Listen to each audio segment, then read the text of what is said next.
And a good way to do it, a better way to do it, and a more enhanced service of Hashem is when you do it with simcha.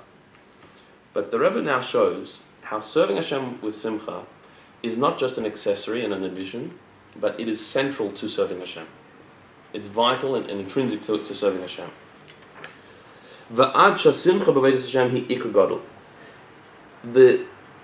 The joy required in serving Hashem is a major central principle of serving Hashem. Not just a cherry on top, not just an addition. Kidur Pirush Arizal, as is known from what the Arizal says on the pasuk V'huva b'Tanya, which is quoted in Tanya, ala pasuk Tachas Hashaloi Vatus Hashem Elokecha b'Simcha. The Torah says, after describing all the horrible curses in Parshas Kisavai, towards the end of Devarim, it tells us all of the terrible curses that will befall us. But when will these curses befall us? It says the Torah, Tachas, because you didn't serve Hashem b'Simcha, with joy. So the Arizal explains, what does that mean? That the curses don't come because you didn't serve Hashem. The curses come because you didn't serve Hashem with joy.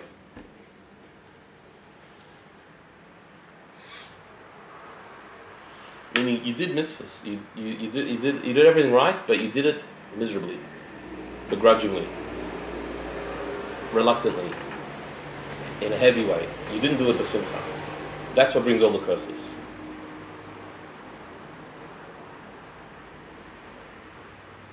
That's a pretty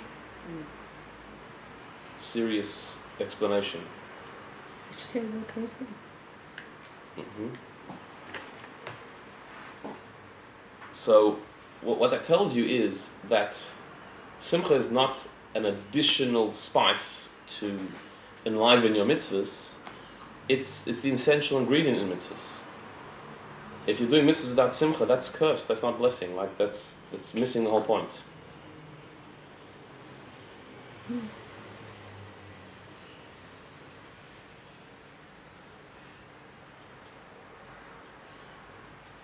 So it's not just that it's not good enough. It's not good.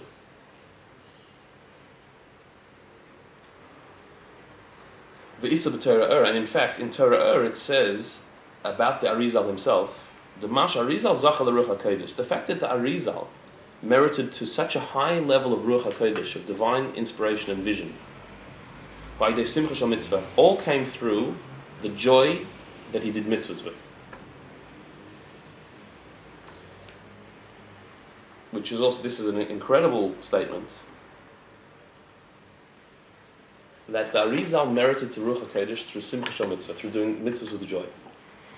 And indeed, that Rabbi Vital, his student, describes the excitement that he would do a mitzvah with. Putting on tefillin or shaking a lulav, or whatever mitzvah came along, he would do it with such palpable excitement and joy. So that the Alter Rebbe says, quoting other sources, that the Arizal merited to Ruach HaKodesh through that. Now Ruach HaKodesh, we're talking about here, divine inspiration, a level close to prophecy. We know that the Arizal, who's the Arizal? From him we know everything about Kabbalah. All of the revelations of what happens in the supernal realms comes really from the Arizal. We only understand what the Zohar says because the Arizal explained it, systemized it, put it all together. He explained the highest levels of reality. He revealed it all. And this he got not just from his own mind, but from Ruach HaKodesh, from divine inspiration. That the heavens were open to him, he saw it. How did he merit all that? Not by fasting, but by doing mitzvahs with joy. The joy that he did the mitzvahs with was so intense, it expanded his mind to be able to see realities beyond what we can see. Because the power of simcha, of joy, is to break barriers, to open up limitations. So his joy was so intense, so all-encompassing, that it rewired his brain to open it up to realities that are not usually accessible. That is how powerful simcha is. So when the Arizal said that the curses come as a result of not doing mitzvahs with simcha, he took that seriously. It wasn't just a vart that he'd come up with. He took that seriously. The mitzvahs, the simcha in mitzvah is so intense, is so important, is so central to the mitzvah. He lived it to the point where that's what made him the Arizal.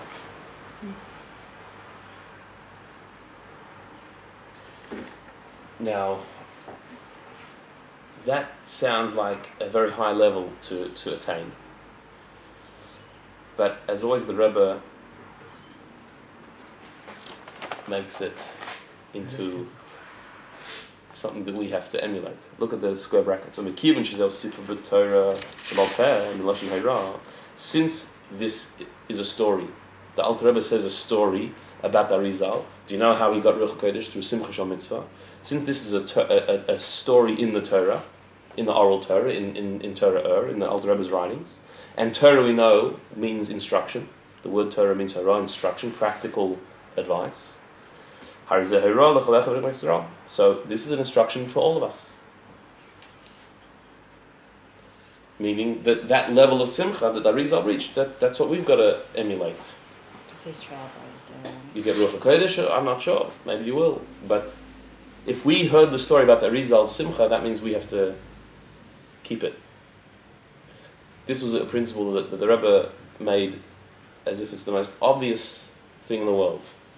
Any story that you hear, it's bashkacha pratis, that you heard the story. If you've been told the story, it means you need to live that story. And the Rebbe made that, it doesn't matter how high or how lofty the story was about some tzaddik and the levels that they reached, okay, but we wouldn't hear the story if it hasn't got a message for us. Yeah. So you've got to live that. Does it mean that you're going to be on that level, that you're going to attain the same level? Okay, don't worry about the details. The fact that you have to aim for that, you have to emulate it, yes. So the Simcha Shal Mitzvah that the Arizal achieved, we have to achieve that as well. We have to work on that.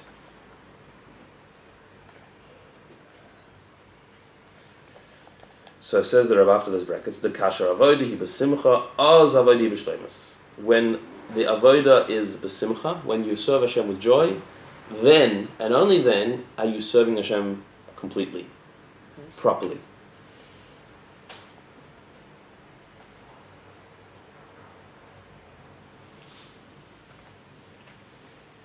So what the Rebbe has done in these few lines is he's shifted the idea of serving Hashem with simcha from being an enhancement of mitzvahs. There's doing mitzvahs and then there's doing with joy, which is even better. No. Doing mitzvahs with joy is the only way to do mitzvahs. It's only properly a mitzvah if it's done with joy. If it's done without joy, there's something intrinsic in the mitzvah missing. It's like having 3 species instead of 4 species. If you do it without the lulav, you got the other 3. There's not a mitzvah there. There's something intrinsically missing. What about for people who that joy doesn't come naturally? Let's say like a teenager, who's just, defiant or rebellious or whatever, and they're just doing it. How do you explain that? How do you teach that joy or to a child like that? So that's what avoda is. Avoda means working on joy. It's an obligation. Just like if you saw a teenager shaking 3 out of the 4 species, yeah. So you'd say, look, it's nice what you're doing. But the mitzvah is with 4, not with 3. Or if they're saying Shema but they're covering their eyes with their left hand, so you say the correct way is to do it with your right hand. So a mitzvah without joy we need to teach joy. We need to teach the mitzvah. It's not about sluggishly doing it, reluctantly doing it. You got to do it so you schlepped along. It's got to be done with enthusiasm. So, of course, that has to be taught first of all by example. I mean, that's always the best way to teach anything, to be doing it that way. And certainly for a teenager, when it's like you've got to do this, and when it comes down as a obligation that's heavy, as opposed to an honor and a privilege and then it's going to be difficult. But I think simcha is something that has to be an all-encompassing thing. It's much easier to add the fourth species if you forgot to put the lulav in or the hadassim fell off, you just add it in. Simcha, joy, is something that has to permeate the entire system.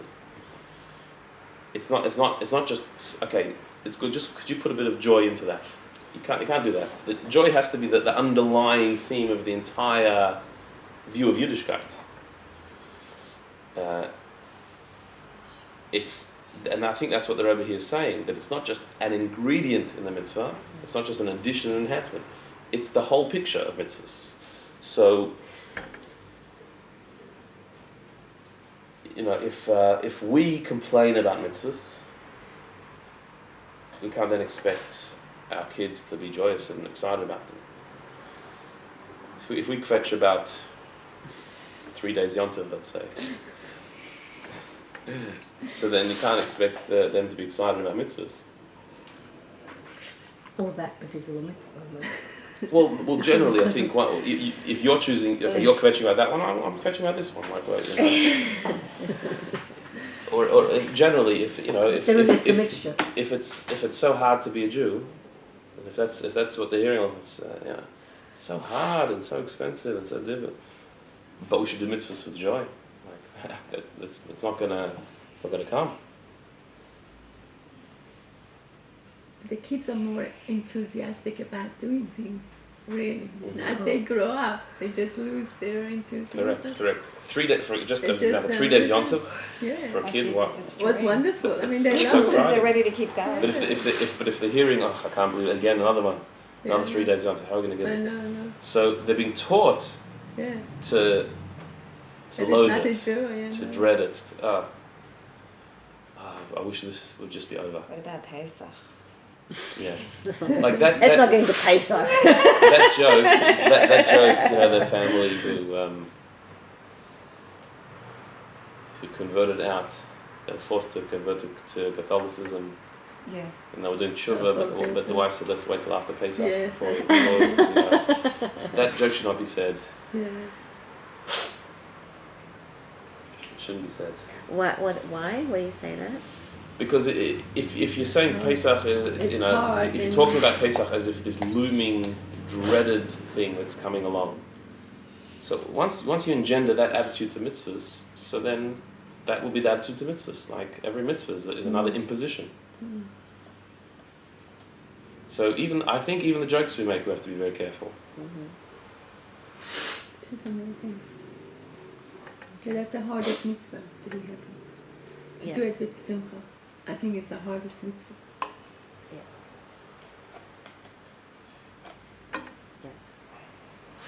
What if you're like pretending you're happy? Fake it till you make it. What are you asking? That's no. At least Pesach you sing with your kids, or make it sing. We do have fun. But like sometimes you need to, I don't know, pretend that it's exciting. You're really not that enthusiastic about saying Shema at night when you're just so exhausted and you just, there's no tachana, phew, okay, at least we got away with that, Okay, so I think we'll see later in the maamar that simcha is not always even visible. The joy doesn't necessarily mean a pasted smile on your face. That's not joy. Yeah, it's a liveliness. It's an enthusiasm. It's that this is life. And for you though as well, like this is hard and I don't actually enjoy the amount of work that goes into it, but this is what Hashem wants us to do, so I'm happy that I'm doing it. Yeah, and that hard is not bad. Something that's be hard is not realistic. bad. It's hard. Well, it's Pesach is a lot of work. work. It's exhausting. It's tiring. Yeah. It's not bad. It's not That's torture. that's what. If it's torture, but Hashem wants us to be tortured, that's not Right, simcha. but you can say that it's hard work and it's exhausting. It's hard work. It's exhausting, but there's nothing more rewarding. When I sit down at the Seder table and I see that this is what we've worked for, this is what we've achieved, there's nothing better than that. This is exactly what Hashem wants. And so there's a, it's not a negative thing, it's not a curse. But you said last week that it doesn't come easy. You have to really work for it. The reward doesn't come easy. So Yeah. the same thing. Yeah. So that's not bad, that's not miserable.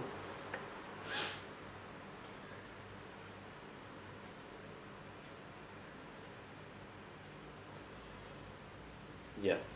So I think if there's an underlying feeling of joy or enthusiasm, of an upbeat, positive thing, serving Hashem is a great pleasure and honor, as hard as the work is sometimes to do that, but I wouldn't want it any other way. Shouldn't the work become, if the work is truly pleasurable, shouldn't you achieve that it's not even hard? Not that it's not physical. Not in this world. But, not that it's not physical, but it's not, when there's joy with what you're doing, it's no longer a burden, it's not. Like carrying a sack of diamonds. Yeah, like, isn't that It's still hard I'm not saying it's not. work, it still takes effort, it still takes exertion, like... Yeah, but just like when you walk, and you walk up a hill and you're talking to someone and you suddenly realize that you got to the top of the hill, but you were so engrossed in your conversation so you didn't even notice, right? And then if you're doing that same walk on your own and you just want to get there and you're focusing on that, so shouldn't it be that you're so enthusiastic that it's not even hard? Like, is that what you're trying to achieve, or that's not even a goal? Yeah. But I don't think if you're not there, it means you're not besimcha. Like I don't think if you haven't reached that level where you don't even notice, I think you'll still be besimcha when working hard. Hard work does not have to be The achievement. It's not torture. That is a high level. The high level is where the work, the purpose is so clear that you don't feel the effort. That's a high level. Because I don't mean you don't feel the effort, but it's just not, you cease to see it as being a hurdle that you need to overcome or something. It just becomes, when there's true joy, and it breaks those boundaries of the physical, of it's no longer... Yeah, there is. But I think there's the level before that still. And that's something to aim for.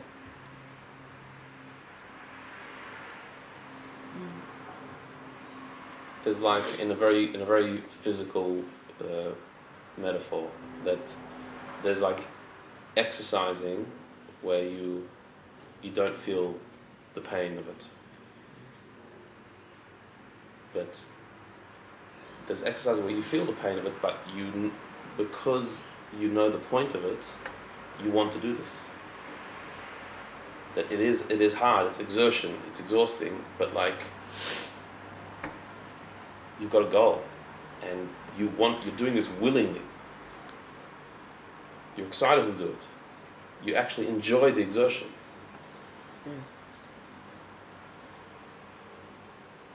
That's also good.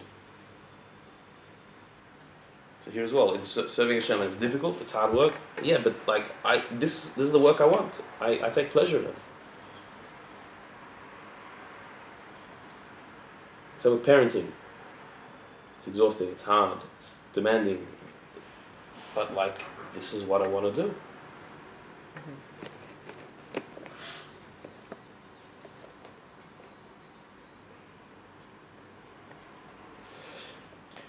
But we learned also as a child maybe that when we want to do something, when we get the reward for it, we feel like more enthusiastic and more happy to do a job. Like even the students, when you say, if you do, we're going to finish this section, we're going to have a treat, we're going to then the kids become more motivated to do it. Yeah. So, because for the mitzvahs we normally don't see that reward, so it's very hard for us to be enthusiastic in doing it, because we don't see the effect of it. So how can we train ourselves that for everything we do, there is an effort. How can we teach the children, the students, just to be motivated without a reward? So, the Rambam says that in early stages of serving Hashem, you need to incentivize. That's right. To give them incentives. Yeah, and that's right. That's good. That's normal. But that's a stepping stone. That's a stage that eventually you should appreciate the intrinsic worth in what you're doing, and that is the reward enough. That you're serving Hashem is reward enough. But you have to get there. You have to develop, and if we're not on that level, that's why there are promises of rewards in the next world. That's not the reason why we serve Hashem. That's right. But some people at some stages need that. Need that to incentivize them. So whether it's rewards in this world or in the next world, that's a level, that's a stage. But eventually, it's hoped that we mature to appreciate that the mitzvah is the reward. Schar mitzvah. The fact that you're doing a mitzvah, that you're connecting to Hashem, that there's no greater reward than that. That should incentivize you enough. Okay, so we'll stop there. God willing, next week we'll continue understanding how not only simcha is necessary for serving Hashem, but simcha is necessary for the world to exist. Right. Yeah. We'll see you next week, everyone.